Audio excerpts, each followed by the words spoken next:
Hello, I'm Sean Richards of Not a Yes Man's Economics, and firstly let me wish you well through the coronavirus epidemic.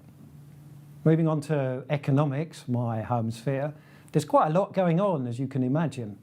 We see markets, well, by the time you view this, it could be almost anywhere on the moves that we're seeing. Mostly down in equity markets, mostly up in bond markets, but not entirely.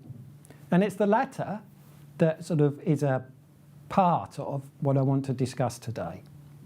In the credit crunch era, we've gone through a long spell where monetary policy has taken up the sort of baton for trying to defeat economic problems. It hasn't gone so well.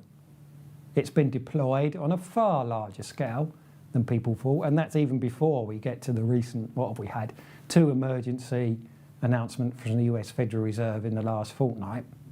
So if this was a relay race, the baton's being handed over to fiscal policy. Now there are gains and losses here. If we start with the gains point, as I hinted at earlier, bond yields have got a lot lower. If we start with the example of the United States, it was only about 18 months ago that the 10-year yield was netting up towards 3.2%. That, these days, seems a bit expensive. If you follow bond markets that I have, it's not, but relatively expensive.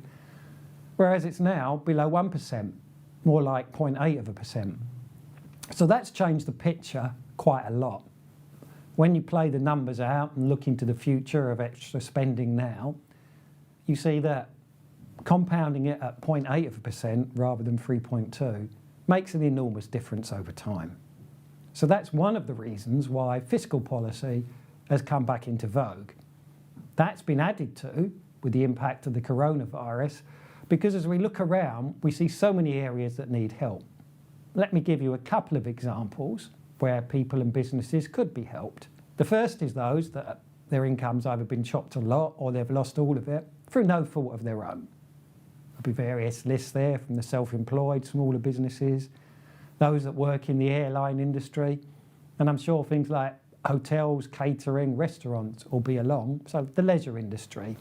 There's a wide sweep there. Then also, there's various businesses that'll see stuff dry up. Some of it, I just mentioned, hotels, restaurants, pubs, leisure-related stuff. But there'll be others too. And of course, there'll be knock-on effects that one can't see. I suppose one of the grand moves we've seen recently is Airbus today announcing it's stopping production for 4 days, saying they're going to have a deep clean. Now, it remains open to debate whether they'll open again. And I don't mean forever, but I mean, 1 week, 2 weeks, who knows?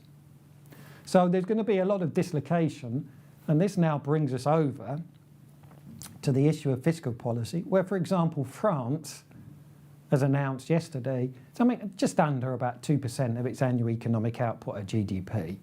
That's the extra. My home country, the UK, announced a £30 billion package in the budget last week. Now around about 12 billion of that was for the coronavirus, and I expect more to come along. So this is, as you can see, we had a longer term move towards fiscal policy, because some of you will remember at the opening of the credit crunch era, places like Greece, Italy, Ireland, Portugal saw quite severe austerity employed on them, and this also happened in other places, but not to such a degree. Now the mood music, or background music, however you want to put it, changed, and then we've now seen a further shift going through the gears. So in all of the countries that I can think of, Australia, Canada, US, UK, Europe, Japan, I'm expecting more fiscal policy, and frankly, it could be quite a lot more. Thank you.